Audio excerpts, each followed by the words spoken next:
308 or 1508.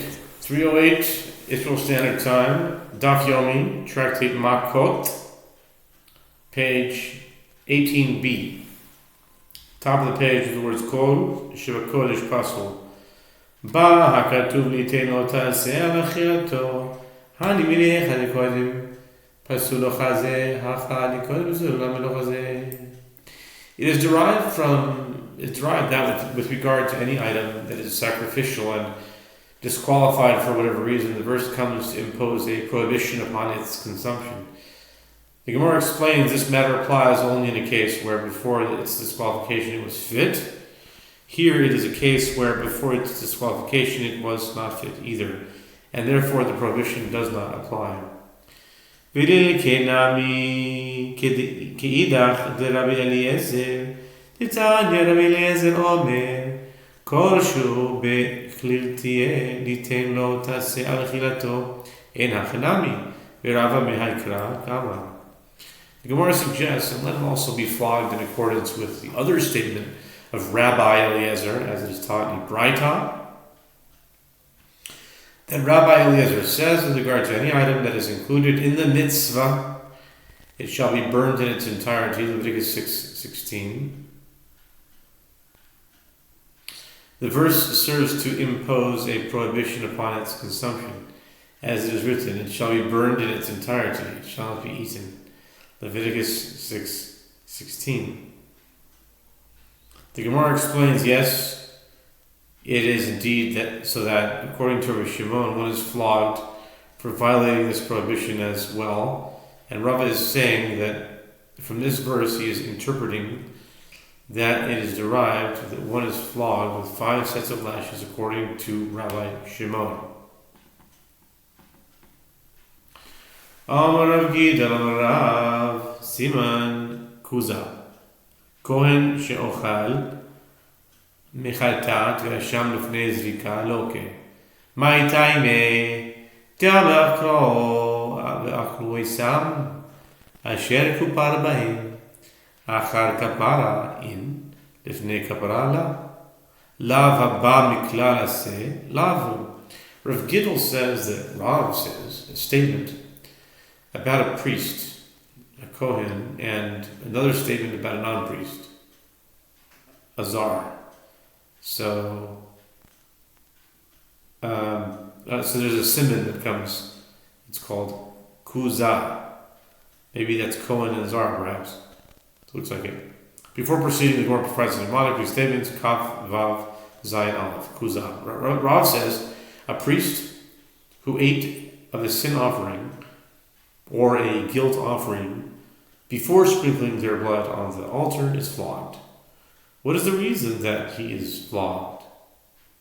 It is, as the verse states, with regard to the inauguration offerings, whose halachic status was like that of sin offerings and guilt offerings, in that it was permitted only for priests to partake of their flesh, and they shall eat them, that with which they were atoned. Exodus 29:33. From which it is inferred, after atonement, yes, they may eat the flesh of the offerings, but before atonement, no, they may not eat it.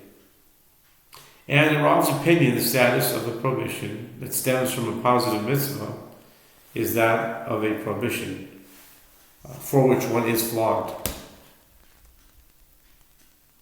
Me'esiv Rava, chol bahem mafkanis parsa v'shusar sesa. This is not in the 6th parsha, but it parallels it. It's the same version of it in Deuteronomy. Rava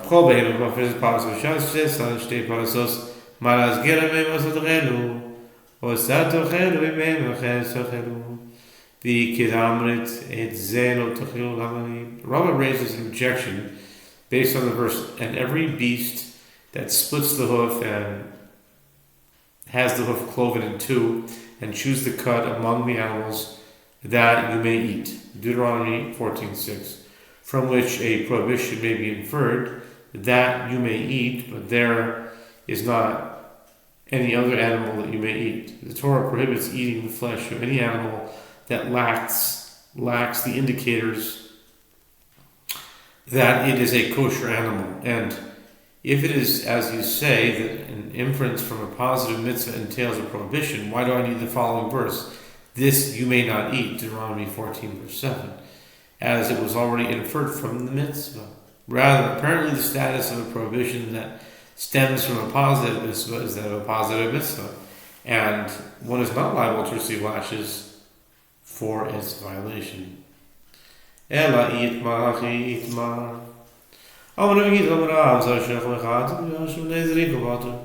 My time, כל היכא דקרינן ב ואכלו אותם אשר כופר בהם קרינן ב וזר לא יאכל קודש וכל היכא דלא קרינן ב ואכלו אותם אשר כופר בהם לא קרינן ב וזר לא יאכל. Rather, if it was stated, this was stated, Rav Gidl says, that Rav says, a non-priest who ate of a sin offering or a guilt offering before the sprinkling of their blood is exempt from receiving lashes. What is the reason for this? It is as the verse states, and they shall eat them, that with which they were atoned. And the non-priest may not eat, as they are sacred. Exodus 29:33. And it is expounded as follows. Anywhere that we read concerning it, and they shall eat them with that with which they were atoned, we read concerning it, and a non-priest may not eat sacrificial food, but anywhere that we do not read concerning it, and they shall eat them, that with which they were atoned, for example, in this case, where it is prohibited for priests to partake of the flesh of the offerings before the sprinkling of their blood, we do not read concerning it, and a non-priest may not eat.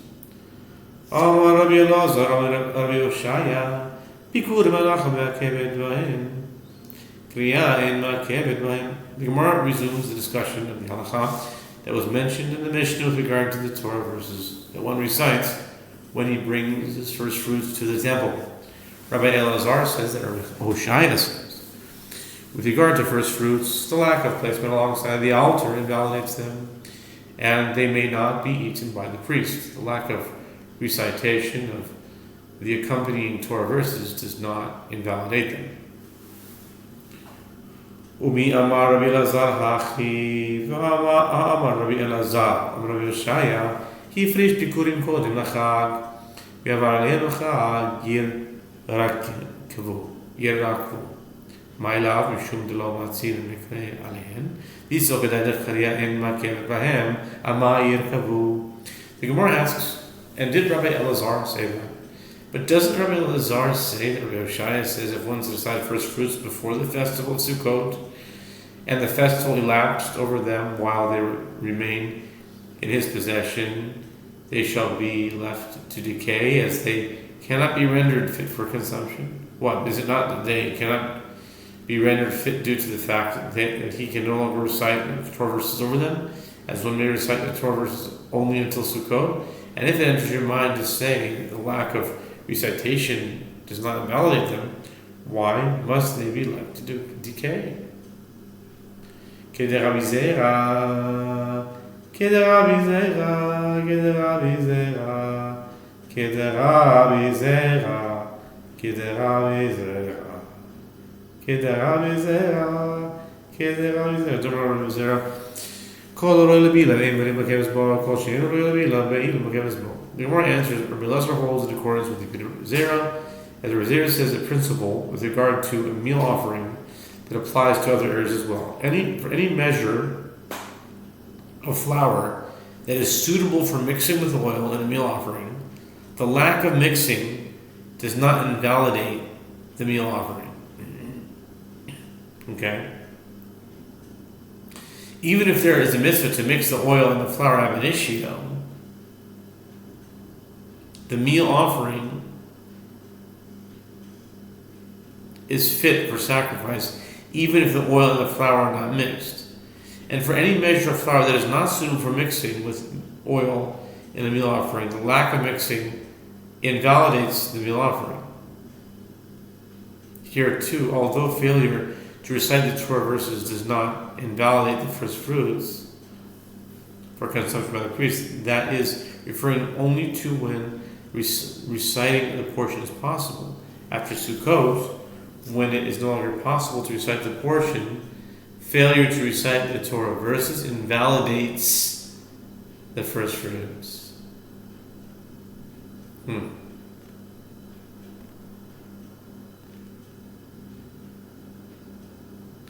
Rabbi Yaakov bar Yaakov Masnile, Rabbi Yasi Kravasi Am Rabbi Yohanan, because Rabbi Yochanan Vikurim Hanachas Makos Ben, Kriyaim Makos Ben, Kavan Minar Rabbi Yasi Rabbi Yochanan, Vikurim Mimatem Mutren Legonim Amle, Ha Ruin Lekriya, Mishekara Lehen, Vishein Ruin Lekriya. Mishira'u Pnei Habayit.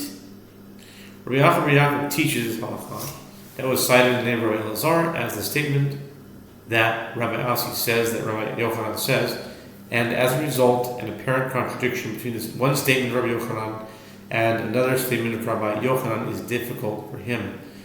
Rabbi Acha bar Yaakov says, and did Rabbi Yochanan say that with regard to first fruits, the lack of placement alongside the altar invalidates them, and they may not be eaten, while the lack of recitation of the accompanying Torah verses does not invalidate them? But did Rabbi Asi raise a dilemma for Rabbi Yochanan with regard to first fruits? From when is it permitted for priests to partake of them? And Rabbi Yochanan said to Rabbi Asi, it is permitted for the priest to partake of those first fruits that are fit for recitation of the accompanying Torah verses, from when he recites those verses over them, and those first fruits that are not fit for recitation of the Torah verses are permitted once they entered inside the temple. Kashya kriya kriya, kashya nacha anacha.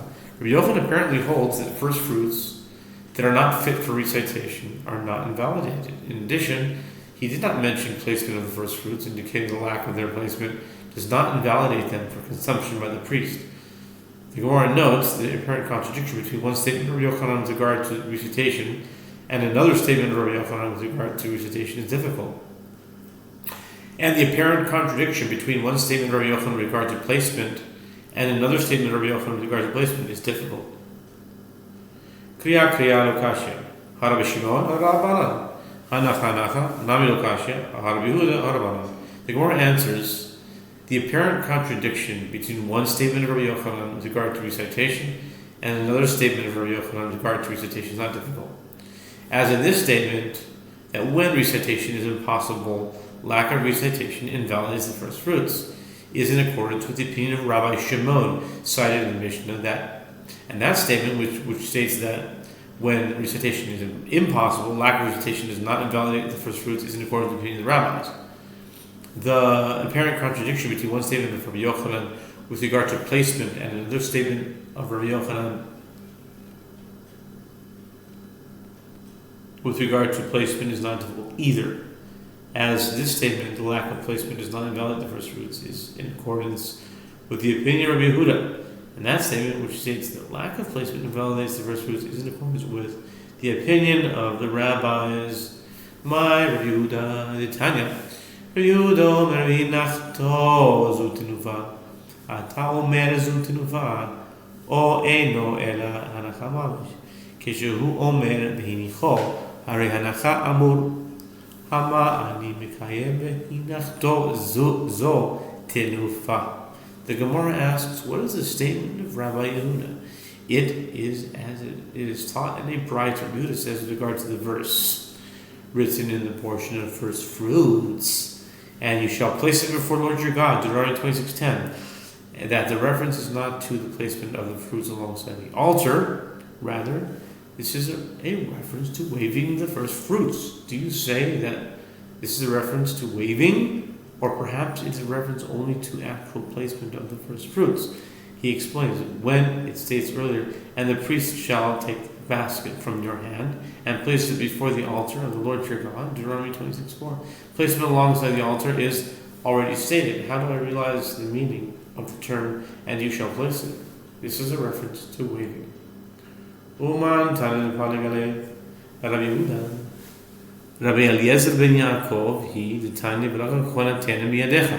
לימד על הביקורים שטעונים תנופה דברי רבי אליעזר בן יעקב. My time, Rabbi Eliezer ben Yaakov. The Gemara clarifies, and who is the Tana who disagrees with Rabbi Yehuda? It is Rabbi Eliezer ben Yaakov, as it is taught in the branch with regard to the verse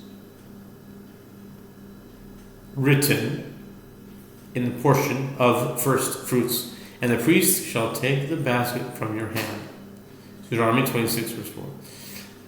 This verse taught about first fruits, that they require waving. This is the statement of Rabbi Eliezer ben Yaakov. The Gemara asks, what is the reason for the opinion of Rabbi Eliezer ben Yaakov? Asya yad yad mishlami. Ksiv ha'avalav ten miyadecha. Ksiv yad tiyanes ish Hashem. Ma kan koyen. Af lahalan koyen. Alan ba'alim. Af kan ba'alim. Haketzad. The Gemara explains the matter is derived by means of a verbal analogy from one instance of the word hand, written with regard to first fruits, and from another instance of the word hand, written with regard to peace offering. It is written here with regard to first fruits, and the priest shall take the basket from your hand, Deuteronomy 26, verse 4, and is written with regard to the peace offering, he who offers his peace offering to God, his hands shall bring it, the fire of God, to raise it as a waving before God. Leviticus 7, 29 to 30. Just as here, in the case of first fruits, it is the priest who takes the basket in his hand and waves it. So too there, in the case of the peace offering, a priest performs the waving. Just as there, with regard to a peace offering, it is the owner who performs the waving. As is written, he who offers his hands shall bring it. So too here, the owner waves the first fruits. How so? How can the waving be performed by both the priest and the owner? The priest places his hands beneath the hands of the owner and waves the first fruits together with the owner. Amar Rava bar Ada, Amar Yitzchak Bikurim. Rava bar Ada says that Rabbi Yitzchak says, with regard to first fruits,